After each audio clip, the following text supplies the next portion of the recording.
कहानी की शुरुआत में कैलर अपने बेटे राल्फ के साथ एक हिरन का शिकार करता है। इसके बाद वो घर आते हैं। वहीं उनके घर के सामने से एक कैंपिंग वैन को जाते दिखाते हैं। कैलर अपने परिवार के साथ अपने दोस्त फ्रैंकलिन के घर जाता है। फ्रैंकलिन की बीवी नैन्सी दरवाज़ा खोलती है।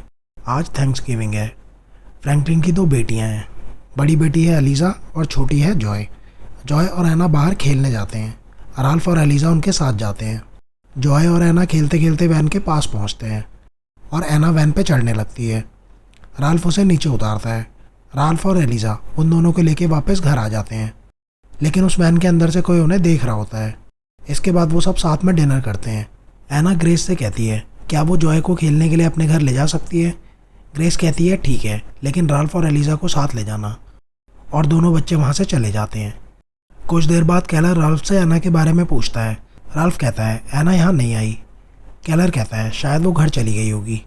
वो उन्हें देखने घर जाता है, लेकिन वो दोनों बच्चे वहाँ नहीं होते। कैलर वापस आके कहता है वो घर पे भी नहीं है। तभी राल्फ उसे उस आरवी के बारे में बताता है। राल्फ, कैलर और फ्रैंकलिन उस आरवी को ढूंढने जाते हैं, पर वो आरवी वहाँ नहीं होती। कैलर पुलिस को कॉल करता है। रात हो चुकी थी, पर दोनों बच्चों का कुछ पता नहीं था। इसके बाद डिटेक्टिव लोकी को दिखाते हैं। वो एक डाइनर में होता है। तभी उसे उस आरवी की लोकेशन पता चलती है। आरवी एक पेट्रोल पंप पे खड़ी होती है। लोकी वहाँ पहुँचता है। वो पुलिस वालों के साथ आरवी की तरफ बढ़ता है।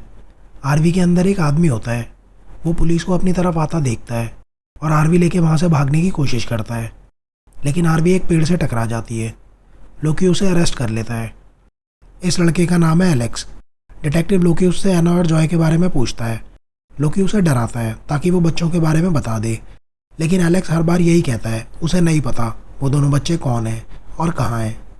एलेक्स लोकी को बताता है वो आरवी अपनी आंट के घर पे पार्क करता है। लोकी एलेक्स की आंट के घर जाता है। वहाँ बाहर एक पुरानी गाड़ी खड़ी होती है। हॉली, जो कि एलेक्स की आंट है, कहती है ये गाड़ी उसके पति की है। वो बताती है एलेक्स कभी किसी को परेशान नहीं करता, वो अच्छा लड़का है। वो उसे एलेक्स का रूम दिखाती है।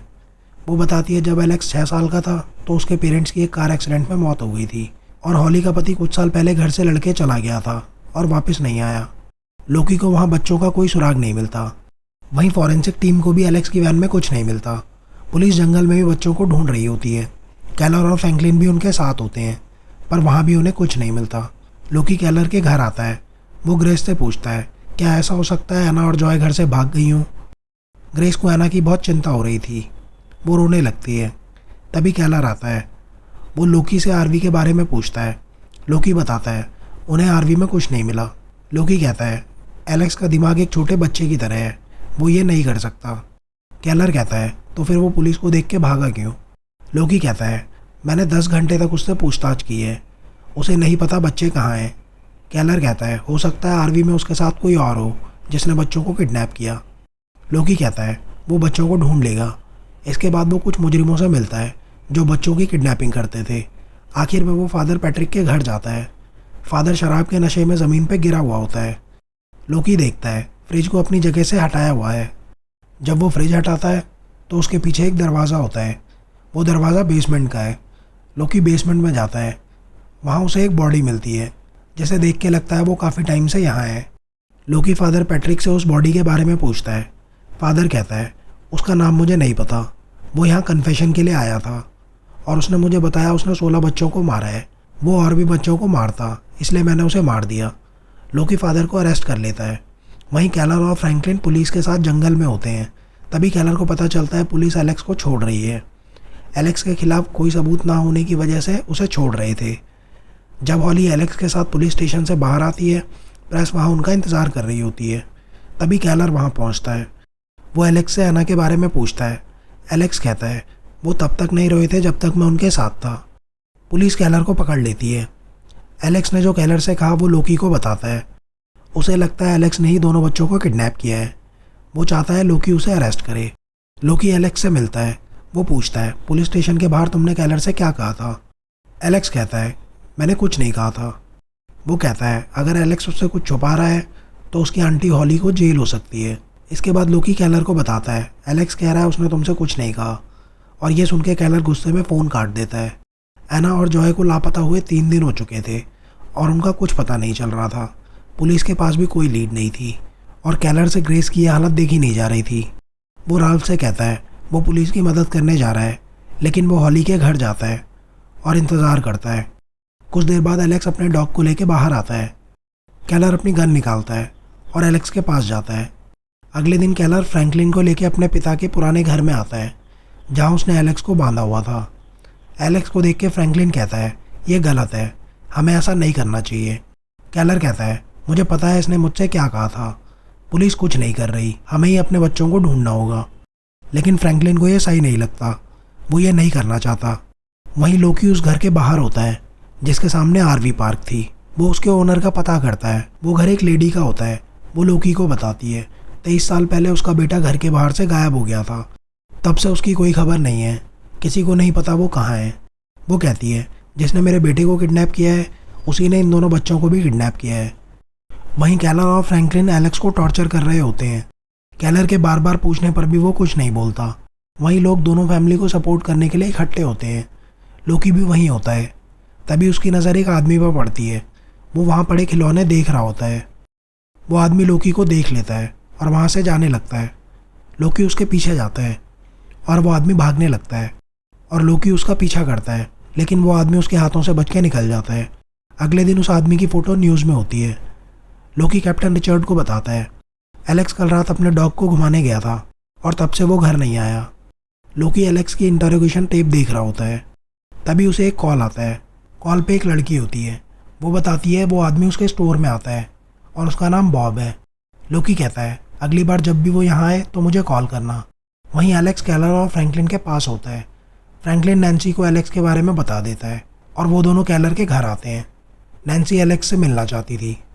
इसके बाद वो तीनों एलेक्स के पास जाते हैं। नैन्सी एलेक्स के हाथ खोलती है और उससे बच्चों के बारे में पूछती है, पर वो भागने की कोशिश करता है। केलर और फ्रैंकलिन उसे रोकते हैं। इसके बाद केलर उसे एक लकड़ी के बॉक्स में डाल देता है। नैन्सी और फ्रैंक जानते थे वो गलत कर रहे हैं, पर अपनी बेटी को ढूंढने के लिए वो कुछ भी करने को तैयार थे। इसके बाद वो घर आते हैं। नैन्सी कहती है वो इसमें केलर की मदद नहीं करेंगे, पर वो उसे ऐसा करने से रोकेंगे भी नहीं। वहीं बॉब को दिखाते हैं। वो केलर के घर में घुसता है। तभी ग्रेस को कुछ आवाज़ आती है। वो देखती है, लेकिन उसे कुछ नहीं मिलता। जब वो वापस अपने रूम में आती है तो कमरे की खिड़की खुली होती है। वो लोकी को ये सब बताती है। लोकी ग्रेस से केलर के बारे में पूछता है। वो कहती है केलर पुलिस के साथ एना को ढूंढ रहा है। उसे केलर पे शक होता है। अगले दिन से वो केलर पे नज़र रखता है। वो केलर का पीछा करता है। केलर एक जगह अपना ट्रक पार्क करता है और लोकी कुछ दूर से ये सब देख रहा होता है। तभी एक ट्रक लोकी के पीछे आके रुकता है और हॉर्न मारने लगता है, जिससे केलर का ध्यान उस तरफ जाता है और वो समझ जाता है लोकी उसका पीछा कर रहा है। वो सामने एक वाइन शॉप में जाता है और एक शराब की बोतल लेके लोकी की तरफ आता है। लोकी उसे गाड़ी में बैठने को कहता है। लोकी पूछता है, तुम यहाँ क्या कर रहे हो? केलर कहता है, मेरे हाथ में शराब की बोतल है, तुम्हें क्या लगता है मैं क्या कर रहा हूँ? लोकी उसे घर जाने को कहता है। केलर कहता है उसकी बेटी उसका इंतज़ार कर रही होगी और वो उसके लिए कुछ नहीं कर पा रहा। केलर कहता है वो घर जा रहा है। लोकी कहता है तुम नशे में हो, तुम गाड़ी नहीं चला सकते। केलर कहता है वो पैदल जा रहा है। इसके बाद केलर शराब पीते हुए अपने घर की तरफ आता है। वहीं लोकी को पता चलता है केलर के पिता जेल में गार्ड थे और उन्होंने अपने अपार्टमेंट में खुदकुशी कर ली थी। अगले दिन केलर एलेक्स को टॉर्चर करता है। वो उस बॉक्स में गर्म पानी डालता है। केलर भी ये सब नहीं करना चाहता था, पर वो मजबूर था। तभी लोकी वहाँ पहुँचता है। केलर लोकी को घर की तरफ आता देख लेता है। लोकी खिड़की से घर के अंदर आता है और केलर वहाँ नीचे सोने की एक्टिंग करता है। वो ऐसा दिखाता है जैसे वो नशे में है और कल रात से यहाँ सो रहा है। लोकी उससे एलेक्स के बारे में पूछता है। वो केलर के साथ पूरा घर देखता है। जब वो बाथरूम की तरफ जा रहा होता है तभी उसे उस स्टोर से लड़की का कॉल आता है। वो कहती है बॉब अभी यहीं था, लेकिन उसे शायद मुझ पर शक हो गया और वो यहाँ से चला गया। वो लोकी को उसकी गाड़ी का नंबर बता देती है। इसके बाद लोकी वहाँ से चला जाता है और केलर की जान में जान आती है। लोकी बॉब के घर पहुँचता है। वो पूछता है उस दिन तुम मुझे देख के भागे क्यों थे? बॉब कहता है मैं तुम्हें आज पहली बार देख रहा हूँ। लोकी उससे उस स्टोर के बारे में पूछता है। बॉब कहता है वो वहाँ कुछ सामान खरीदने गया था। लोकी कहता है लेकिन तुमने वहाँ से बच्चों के कपड़े खरीदे हैं। लोकी उससे पूछता है क्या तुम्हारे बच्चे हैं? तभी बॉब दरवाज़ा बंद करने की कोशिश करता है, लेकिन लोकी अंदर आ जाता है और उसके हाथ हथकड़ी से बांध देता है। इसके बाद वो घर की तलाशी लेता है। उसे वहाँ कुछ बॉक्सेस मिलते हैं जिन पे ताला लगा होता है। वो बॉब को गाड़ी में बिठाता है और एक रॉड से उन बॉक्सेस को खोलता है। उनमें बच्चों के खून से सने कपड़े होते हैं और बहुत से सांप। इसके बाद वो फ्रैंकलिन और नैन्सी को वहाँ से मिले कपड़ों की फ़ोटोज़ दिखाता है। नैन्सी और फ्रैंकलिन कुछ देर बाद वहाँ से चले जाते हैं। लोकी केलर से कहता है जॉय के कपड़े इन फ़ोटोज़ में मिले हैं। वो केलर से फ़ोटोज़ देखने को कहता है और केलर एना की सॉक्स पहचान लेता है। एना और जॉय मर चुकी थी। केलर कहता है तुमने टाइम वेस्ट किया मेरा पीछा करने में, वरना आज दोनों बच्चे जिंदा होते। बॉब वहाँ लोकी की कस्टडी में होता है। वो एक मेज़ बनाता है। लोकी उससे बच्चों की बॉडी के बारे में पूछता है और उसे पीटने लगता है। ये देख के 2 पुलिस वाले अंदर आते हैं और उसे रोकते हैं। तभी बॉब एक पुलिस वाले की गन ले लेता है और खुद को गोली मार लेता है। वहीं केलर एलेक्स के पास होता है। तभी एलेक्स कहता है वो मेज़ में है, पर वो क्या कह रहा है केलर समझ नहीं पाता। इसके बाद केलर हॉली के घर जाता है। शायद हॉली से उसे कुछ पता चल सके। हॉली उसे पहचान जाती है और अंदर आने को कहती है। सबको लग रहा था एलेक्स घर से भाग गया है। हॉली केलर को बताती है उसका एक बेटा था जिसकी कैंसर से मौत हो गई थी। इसके बाद हमने एलेक्स को अडॉप्ट कर लिया था। तभी केलर न्यूज़पेपर में बॉब के मरने की खबर देख लेता है। बॉब ने कबूल कर लिया था कि बच्चों को उसी ने मारा है, पर उनकी बॉडीज़ अभी तक नहीं मिली थी, जिससे लोकी बहुत गुस्से में होता है। तभी उसकी नज़र एक फ़ोटो पे पड़ती है। ये उस बॉडी की फ़ोटो है जो फादर पैट्रिक के घर से मिली थी। उसके गले में एक लॉकेट था जो उस मेज़ के जैसा है जैसा बॉब बना रहा था। तभी उसे फॉरेंसिक टीम से कॉल आता है। जब वो बॉब के घर पहुंचता है तो उसे पता चलता है वो खून जो बच्चों के कपड़ों में था वो जानवरों का है। एना और जॉय के कपड़ों के अलावा सारे कपड़े नए हैं। उन पर टैग्स भी लगे हुए हैं। लोकी कहता है बॉब भी बचपन में किडनैप हुआ था, लेकिन 3 हफ्ते बाद वो वहाँ से भाग गया था। वो कहता है बॉब और उस आदमी का कोई कनेक्शन है जिसके गले में वो लॉकेट मिला है। लोकी समझ जाता है बॉब ने बच्चों को नहीं मारा, वो किलर होने की एक्टिंग कर रहा है, पर उसे ये समझ नहीं आ रहा था कि बच्चों के कपड़े उसके पास आए कैसे। तभी लोकी को याद आता है ग्रेस ने उससे कहा था उस रात कोई उनके घर आया था। वो केलर के घर जाता है और उसे खिड़की के नीचे बॉब के जूतों के निशान मिल जाते हैं। वहीं पास की झाड़ियों में उसे एना की सॉक्स मिलती है।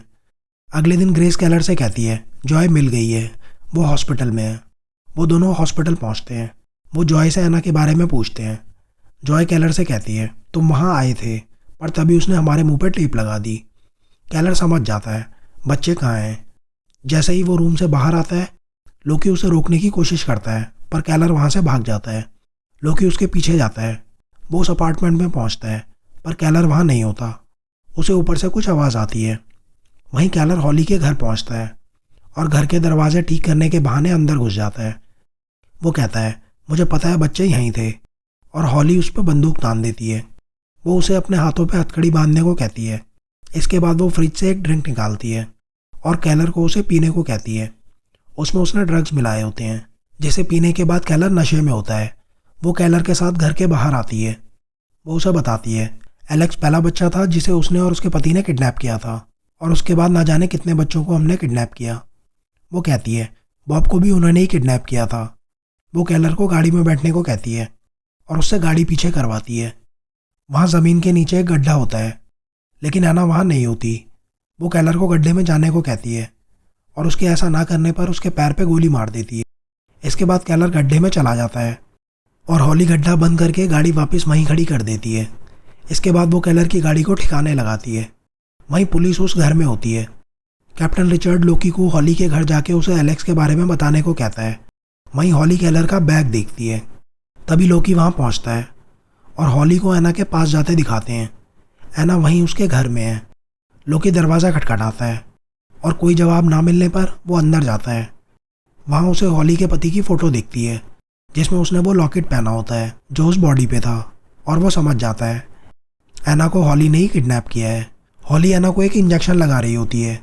तभी लोकी वहाँ पहुँच जाता है, पर हॉली उस पर गोली चलाती है और लोकी उसे मार देता है। गोली लोकी के सर को छू के निकल गई थी। वो एना को लेके निकलता है। उसका भी बहुत खून बह रहा होता है।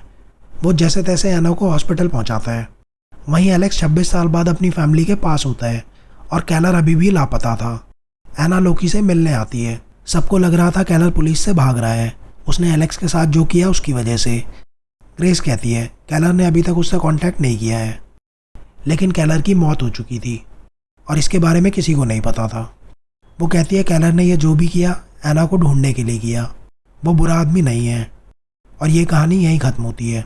कैसी लगी ये फिल्म आपको कमेंट्स में ज़रूर बताना। मिलते हैं नेक्स्ट वीडियो में किसी और कहानी के साथ।